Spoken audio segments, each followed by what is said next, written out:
నీళ్లపై గురు శిష్యుల దొంగాట. అప్పుడేమో ఏమన్నారు, 4 గోడల మధ్య చంద్రబాబుని ఒప్పించానన్న రేవంత్ రెడ్డి. ఇప్పుడేమో 2 కలిసి ఉండాలని చెప్పి అంటున్నారు. సరే మంచిదే, కలిసి ఉండాలంటూ కరెక్టే, కానీ బట్ ఓవరాల్గా వీళ్ళిద్దరు స్వరం ఎందుకు మారింది? చంద్రబాబు గారు రేవంత్ రెడ్డి గారికి తలొగ్గారా, లేక చంద్రబాబు గారు చెప్పినట్టు రేవంత్ గారు వింటున్నారా? శ్రీనివాస్ గారు. నేనేమంటున్నా సార్, 2 రాష్ట్రాలు ఏర్పడ్డ తర్వాత కేసీఆర్ గారు స్పష్టంగా అక్కడికి వెళ్ళి ఒక మీటింగ్లో కూడా పార్టిసిపేట్ చేయడం జరిగింది. ఏమనంటే ఒకరి కంచంలో ఒకరు గుంజుకొనడం కాదు, ఎవరి కంచంలో వాళ్ళని తిందాం, అందరం బాగుపడదాం, అందరం మంచిగా అభివృద్ధి అవుదాం అనే విధంగా చెప్పడం జరిగింది. నేనేమంటున్నా అంటే ఈరోజు ముఖ్యమంత్రి ఇక్కడ మాట్లాడిన దానికి అక్కడ వాళ్ళు మాట్లాడిన దానికి ఎక్కడ పొంతన జరగదు. సో ఇప్పుడు బంకచర్ల విషయం ఒక చెప్దాం సార్. నేను పోను మీటింగ్ అన్నాడు, నేను రాను మీటింగ్ అన్నాడు అని పోను అనుకుంటా లీకులు ఇచ్చుకుంటూ వచ్చిండు ఆయన మీడియాకు. పొద్దున ఎర్ర బస్ ఎక్కి ఢిల్లీ పోయిండు. ఢిల్లీ పోయినాక నేను మాట్లాడిండు. ఆయన ఏమంటాడు, బంకచర్ల ఏజెండానే లేదంటాడు. ఆయన నిమ్మల ఫైనల్గా బనకచర్ల విత్డ్రా చేసుకున్నాడు చంద్రబాబు గారు. నేనండి సార్, నేనేమంటున్నా అంటే వాళ్ళ కంపారిజన్ బనకచర్ల విత్డ్రా చేసుకున్నారా, నేనేమంటున్నా ఇద్దరు ముఖ్యమంత్రుల ఆట ఏ విధంగా ఉన్నది, అసలు ఏం జరుగుతుంది వాళ్ళిద్దరి మధ్యలో? ఆయన ఒప్పుకున్నాడు అంటాడు, ఈయన ఒప్పుకోలేదంటాడు. మనం ఇద్దరు కూర్చొని మాట్లాడుకుందాం అంటారు, నేను 4 గోడల మధ్యలో ఒప్పించిన అంటాడు. ఏం జరుగుతుంది మీ ఇద్దరి మధ్యలో? ఏం చేయాలనుకుంటారు? రాజకీయాల కోసం చేస్తున్నారు, నీళ్ళ కోసం చేస్తున్నారు? తెలుగు జాతి గురించి చెప్తున్నారు కదా ఆయన. ఏమని? తెలుగు జాతి గురించి కలిసి ఉండాలని, ఈ పరస్పర అవసరాల కోసం కలిసి ఉండాలని రేవంత్ రెడ్డి గారు. నేనేమంటున్నా, మా నాయకుడు కేసీఆర్ గారు ఆ రోజే చెప్పిండ్రు, మనం విడిపోయినాం అయినా కూడా అభివృద్ధి ఇచ్చిపుచ్చుకుందాము, గంభీరంగా ఉందాము, మంచి పరిపాలన చేసుకుందాం, మీకు కావాల్సింది మేము సహకరిస్తాం, మాకు కావాల్సింది మీరు సహకరించారని చెప్పిండు. ఈరోజు రేవంత్ రెడ్డి ఏం మాట్లాడుతున్నాడు, చంద్రబాబు నాయుడు ఏం మాట్లాడుతున్నాడు, కృష్ణా బేషన్ మీద ఏం మాట్లాడుతున్నారు, గోదావరి బేషన్ మీద ఏం మాట్లాడుతున్నారు? కేసీఆర్ గవర్నమెంట్ కోఆపరేట్ చేశాడా చంద్రబాబు గారు? ఎప్పుడు చేయకపోతేనే కదా సార్. ఆ రోజు మేము కాళేశ్వరం కట్టినాం సార్. కాళేశ్వరం కడితే జగన్ గారిని పిలిచినాం, పైన మాకు సపోర్ట్ చేయకుండా మెప్పించుకున్న ఫడ్నవీస్ని పిలిపించుకొని ఇద్దరిని, ఎందుకు మీకు ఇద్దరి సపోర్ట్ కావాలి కాబట్టి ఇటు ఆంధ్ర ముఖ్యమంత్రి అదేవిధంగా ఫడ్నవీస్ బీజేపీ ముఖ్యమంత్రిని కూడా పిలిపించి కాళేశ్వరం ఓపెన్ చేయడం జరిగింది. మీకు స్పష్టత లేకుండా అక్కడ ప్రజలను మోసం చేసే ప్రయత్నం చేస్తుండ్రు. ఇది కుట్ర ఎవరిది అంటే మోడీది, బీజేపీ కుట్ర. అవునండి, ఎందుకంటే బీజేపీ అన్న ఒక నిమిషం అన్న, ఈ 10 ఏళ్లలో ఒక నిమిషం ఈ 10 ఏళ్లలో అదే చెప్తానే, మీ 10 ఏళ్లలో మా వాట మాకు పంచాలి కదా. ఎవరు మాకు పెద్దన్న? తండ్రి నువ్వే కదా. మా నీళ్లు మమ్మల్ని అందుకే కదా ఇప్పుడు ఇప్పటి వరకు రిపోర్ట్ రాలేదు కదా సార్. నేనేమంటున్నా, అరే అన్న సెక్షన్ 3 కోసం కొట్లాడింది మేము. నేను అది అన్న ఒక్క నిమిషం అన్న విఠలన్న ఒక్క నిమిషం. నువ్వు మా 2 రాష్ట్రాలు ఏర్పడ్డాయి, పార్లమెంట్లో ఏర్పడ్డాయి. 2 రాష్ట్రాలకు సంబంధించిన హక్కులను ఎవరు కాపాడాలి? పార్లమెంట్ కాపాడాలి, హౌస్ కాపాడాలి. ఈరోజు నరేంద్ర మోడీ ఈ 10 ఏళ్ళు ఆయనే ఉన్నాడు కదా. కాంగ్రెస్ ఉందో, అంతకుముందు జనతాదళ్ ఉందో, నువ్వు ఎందుకు మమ్మల్ని తెలుసలేదు? ఇప్పుడు తెలుసమంటారు. అందుగురించే ఇప్పుడు చంద్రబాబు నాయుడు చెప్పినట్టు, ఒక్క నిమిషం సార్, చంద్రబాబు నాయుడు చెప్పినట్టు మోడీ వింటున్నాడు, చంద్రబాబు నాయుడు చెప్పినట్టు రేవంత్ రెడ్డి వింటున్నాడు. ఇది ఓపెన్ సీక్రెట్ కదా, అర్థమవుతుంది కదా. సో కాబట్టి నేనేమంటున్నా, ఇప్పటికైనా బీజేపీ ప్రభుత్వం ఏందో లెక్క కాదు. ఎందుకు నాకు అసెంబ్లీలో అంత ఘాటుగా మాట్లాడిన రేవంత్ రెడ్డి గారు, అంత పెద్ద గొప్ప రహస్యాన్ని బయటపెట్టేసిన రేవంత్ రెడ్డి గారు ఇప్పుడు సడన్ గా ఎందుకు చంద్రబాబు గారికి అనుకూలంగా మాట్లాడుతున్నారు? అంటే జాతి కలిసి ఉండాలని ఆయన అట్లాగే అన్నారు. కేసీఆర్ గారు ఉన్నప్పుడేమో రకరకాల ఇష్యూస్. ఇప్పుడు చంద్రబాబు నాయుడు గారు చెప్తే రేవంత్ రెడ్డి నాడు సార్ ఇంతకుముందు మాట్లాడుకున్నాం కదా సార్. వాళ్ళు ఇద్దరు కలిసి ప్రజలను మేనేజ్ చేసి ప్రజలను మోసం చేసేయడం తప్ప ఇద్దరు ప్రజల కోసం పనిచేసే విధానం ఎక్కడ లేదు. ఇంకోటి సార్, వీళ్ళు 2 లక్షల కోట్లు అప్పన్నారు కదా. ఇప్పుడు అక్క మాట్లాడుతుంది, ఒక్క తట్టెని మట్టి తీసిరా సార్ ఇక్కడ సార్. నేనేమంటున్నా, ప్రాజెక్టుల గురించే సార్. ఇక్కడ రేవంత్ రెడ్డి 2 లక్షల కోట్ల అప్పు తెచ్చి ఎక్కడన్నా కట్టిండా? విఠల్ గారు చెప్పండి, ఎందుకు సడన్ గా రేవంత్ రెడ్డి గారిలో స్వరం మారింది? ఇద్దరు నిజంగా తెలుగు జాతికో ఐక్యతగానే కావాలని కోరుకుంటున్నారా? ఒకప్పుడు బాబ్లీ మీద పోరాటం అంటూ చంద్రబాబు గారు వెళ్ళారు తెలంగాణ ఉద్యమం టైంలో. మరి అప్పుడు మా పొరుగు రాష్ట్రాలతో సహకారం అక్కర్లేదా? ఇప్పుడు నిజంగానే 2 రాష్ట్రాలకు అనుకూలంగా ఇద్దరు పనిచేస్తున్నారా? ఎవరి రాష్ట్రం కోసం వాళ్ళు పనిచేయాల్సిన అవసరం లేదా? ఎవరి మాట వింటున్నారు? చంద్రబాబు గారు రేవంత్ రెడ్డి గారి మీద ప్రివేల్ అవుతున్నారా? రేవంత్ రెడ్డి గారు తన డిమాండ్లని నెరవేర్చుకోగలిగారా చంద్రబాబు గారితో? ఎవరు ఎట్లా ఇద్దరు కలిసి జనాన్ని మాయ చేస్తున్నారా? వాళ్ళు ఎందుకు నీళ్ల విషయంలో తెలంగాణకు రావాల్సిన న్యాయమైన వాటా విషయంలో ఎవరు రాజీ పడినా వాళ్ళు తెలంగాణ వ్యతిరేకత చెవి చూడాల్సి వస్తుంది. రేవంత్ రెడ్డి గారు ఆ తప్పు చేస్తే, చారిత్రక తప్పు చేస్తే తెలంగాణ సమాజం నిలదీస్తుంది సార్. ఇవాళ 90 టీఎంసీల నీళ్లు పాలమూరుకు దిక్కులేదు. దాదాపు అదే విధంగా నల్లమల్ల సాగర్ వాళ్ళ ఆంధ్ర ప్రాంతం కొత్త ప్రాజెక్టు కట్టబోతున్నారు. ఇవన్నీ రాజీ పడితే మాత్రం తెలంగాణ సమాజం తీవ్రమైన వ్యతిరేకత ఎదుర్కోవాల్సి వస్తుంది. అంటే మీరు వివాదంగా కోరుకుంటున్నారు, నాకు పరిష్కారం కావాలన్నారు. కాదు, సంబంధాలు మీరు వివాదం కోరుకుంటుంటే నాకు పరిష్కారం కావాలి.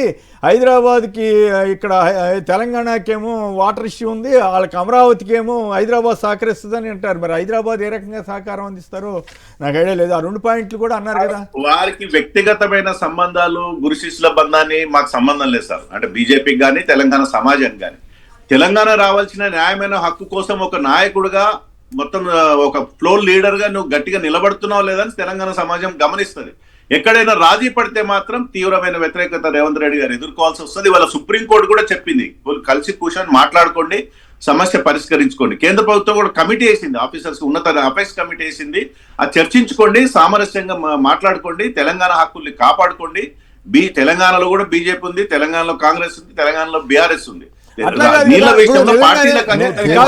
నా ప్రశ్న ఏమంటే నిజంగానే రేవంత్ రెడ్డి గారికి కానీ చంద్రబాబు గారు కానీ చిత్తశుద్ధి ఉండుంటే రేవంత్ రెడ్డి గారు కేసీఆర్ గారు పంచపక్ష ప్రమాణాలు పెట్టారని అనటం ద్వారా మరి ఏమి రాజకీయం చేసినట్లా, లేకపోతే తెలుగు జాతి కలిసి ఉండాలని చెప్పినట్లా? అలాగే చంద్రబాబు గారు అంతకుముందు కేసీఆర్ గారి గవర్నమెంట్ మీద ఎన్ని వ్యాఖ్యలు, ఎన్ని విమర్శలు ఆ రోజుల్లో చేశారు. మరి అంటే కేసీఆర్ గవర్నమెంట్ ఉంటే ఒక రకంగా, జగన్ గవర్నమెంట్ ఉంటే ఒక రకంగా, మరి ఇదే అనేక స్కీముల్ని పోతిరెడ్డిపాటిని తెలంగాణ నేతలంతా వ్యతిరేకించారు కదా. మరి అప్పుడు తెలుగు జాతి ఇష్యూ రాదా? ఇప్పుడు రేవంత్ రెడ్డి గారి డిమాండ్కి రాయలసీమను వదులుకోవడానికి కూడా, రాయలసీమ లిఫ్ట్ను వదిలేయడానికి కూడా సిద్ధపడుతున్నాడు కదా చంద్రబాబు గారు. ఆ మేరకు రేవంత్ రెడ్డి గారు భయపెట్టగలిగాడా? ఏమిటి అసలు? ఈయన చెప్పిన మాట ఆయన వింటున్నాడా, ఆయన చెప్పిన మాట ఈయన వింటున్నారా? ఏం జరుగుతుంది సార్? వారు ఎవరైనా ఏమైనా వినుకోండి, మాట్లాడుకోవచ్చు, గురు శిష్యులు కలవచ్చు, మాకు సంబంధం లేదు సార్.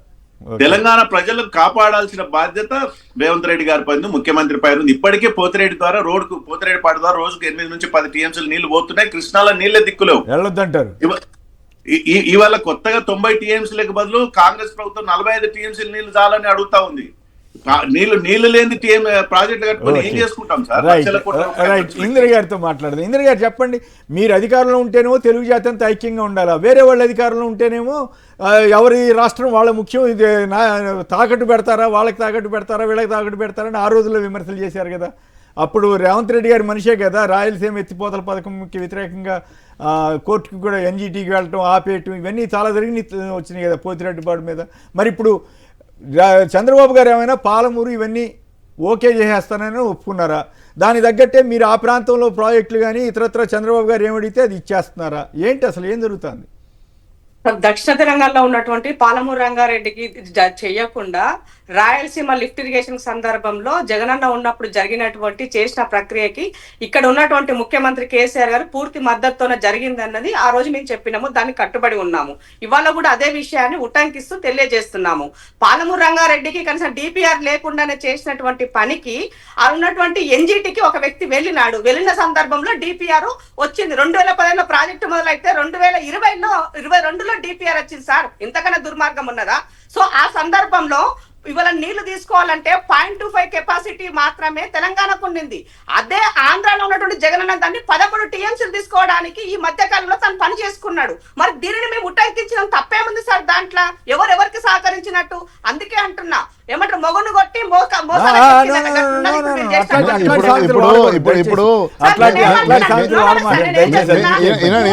సహకరించింది. తెలంగాణను మోసం చేసి ఆగమాగం చేసిందే కాంగ్రెస్ పార్టీ కదా అక్క.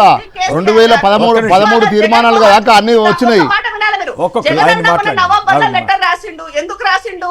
వాటాల పట్ల పూర్తి లెక్కలు తేల్చాలి అని చెప్పేసి తెలంగాణ గవర్నమెంట్ సీరియస్ గా కొట్లాడుతుందని చంద్రబాబు నాయుడు గారికి లేఖ రాసినారు. అంటే మరి మేము పని చేస్తున్నట్ట చేయనట్ట తెలుగు రాష్ట్రంలో అట్లా కాదు. ఇది నేను అడిగాటి సూటిగా సమాధానం. ఒక్క నిమిషం ఇందిర గారు, నేను అడిగిందని సూటిగా సమాధానం చెప్పండి. చంద్రబాబు గారు పాలమూరు ఇవన్నీ కట్టొద్దు అని అభ్యంతరాలు చెబుతూ గత గవర్నమెంట్లో కానీ తర్వాత కానీ ఆయన ఇప్పుడు కానీ అభ్యంతరాలు పెట్టినట్టుగా అనేక వార్తలు ఇప్పుడు నమస్తే తెలంగాణలో ఇతరత్ర అన్నింటిలోనే వచ్చినాయి. 5 సార్లు రాశారని వాళ్ళు వివరాలతో సహా ఇచ్చారు. మరి వాటన్నింటినీ ఆయన విత్డ్రా చేసుకోవడానికి సిద్ధమయ్యారా?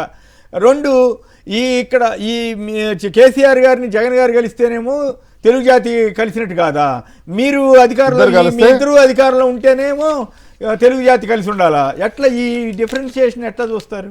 సార్ ఇప్పుడు మేము ఏమంటున్నామంటే తెలుగు రాష్ట్రాలు విడిపోయినప్పటికీ కూడా నీళ్ల విషయంలో రెండు రాష్ట్రాలకు సంబంధించినటువంటి వాటా కేటాయింపుల్లో న్యాయం జరగాలి. ఉమ్మడి ఆంధ్రప్రదేశ్ లో కృష్ణా ట్రిబుల్ కైనా గోదావరికి సంబంధించిన వాటిపైన ఉమ్మడి ఆంధ్రప్రదేశ్ లో ఏ లెక్కలు అయితే చేశారో అవే లెక్కలు కేసీఆర్ గారు చేశారు కాబట్టి ఈ లెక్కల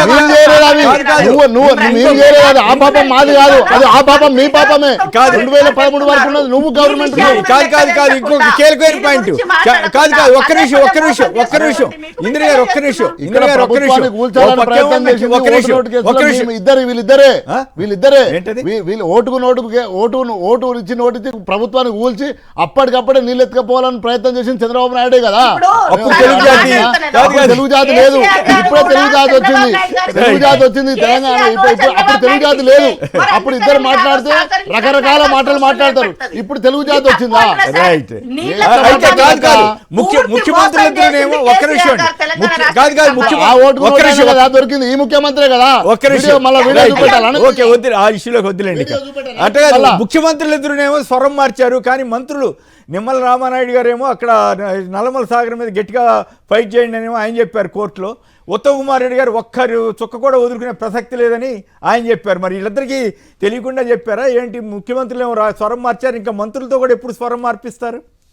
మరి ఈ మధ్య కాలంలో జరిగినటువంటి నీళ్ల విషయానికి సంబంధించి ఒక పవర్ పాయింట్ ప్రజెంటేషన్ కూడా తెలంగాణ ప్రభుత్వము అసెంబ్లీ సాక్షిగా ఇచ్చింది, బయట కూడా ఇచ్చింది. సో అది మీడియాకు కూడా మేము ఇచ్చున్నాం. కాబట్టి ఎవరేం తప్పు చేశారు, ఎవరేం ఒప్పు చేశారో ప్రజల ముందు ఉంది సార్. దీనికి సంబంధించి ఇవాళ తెలుగు రాష్ట్రాల్లో ఉన్నటువంటి చంద్రబాబు నాయుడు అక్కడ ఉన్నంత మాత్రాన ఇక్కడ మేము తలొగ్గుతామని అనుకోవడానికి వీల్లేదు సార్.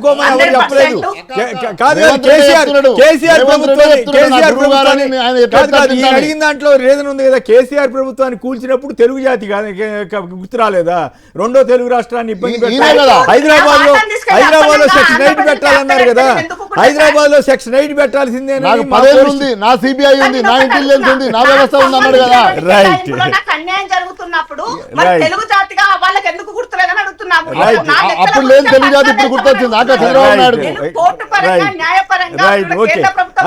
ఇదే రేవంత్ రెడ్డి గారు ఆంధ్ర గవర్నమెంట్ ఆంధ్ర వాళ్ళని ఉద్దేశించి కానీ ఆంధ్ర ప్రాజెక్టులను ఉద్దేశించి కానీ మాట్లాడినప్పుడు కానీ, చంద్రబాబు నాయుడు గారు తెలంగాణ ఇచ్చినప్పుడు సోనియా గాంధీని తిట్టినప్పుడు కానీ ఇవన్నీ కూడా అప్పుడు తెలుగు జాతి ఏమి గుర్తు రాలేదా? రేవంత్ రెడ్డి గారు ముఖ్యమంత్రిగా ఈ మధ్య కాలంలో చాలా క్లియర్ గా క్లారిటీగా ఒక మాట చెప్తున్నారు. నేను పుట్టింది బతికింది సచ్చేది తెలంగాణ ప్రజల కోసమే, నా హక్కుల కోసమే అని చెప్పారు. అంటే తెలుగు ప్రజలు కాదా? తెలుగు ప్రజలు లేరా? అంటే రేవంత్ రెడ్డి అట్లా ఉండాలి. రేవంత్ రెడ్డి గారికి తెలంగాణ మీద అభిమానం ఉంది కానీ ఒక్క నిమిషం అండి. రేవంత్ రెడ్డి గారికి తెలంగాణ మీద అభిమానం ఉంది కానీ చంద్రబాబు గారికి ఆంధ్ర మీద అభిమానం లేక రాయలసీమ నీళ్ళని మీకు ఇచ్చేస్తానంటున్నాడా? అది విచిత్రంగానే ఉంది. రైట్. ఓకే. తెలంగాణకి నేను అన్యాయం చేయనని చెప్తున్నాడు మన చంద్రబాబు గారు. మరి ఆంధ్ర రాయలసీమ స్కీమ్ ఏమో ఆయన మనుషులతో వ్యతిరేక ప్రచారం చేస్తున్నారు. రైట్. సిద్ధాంతం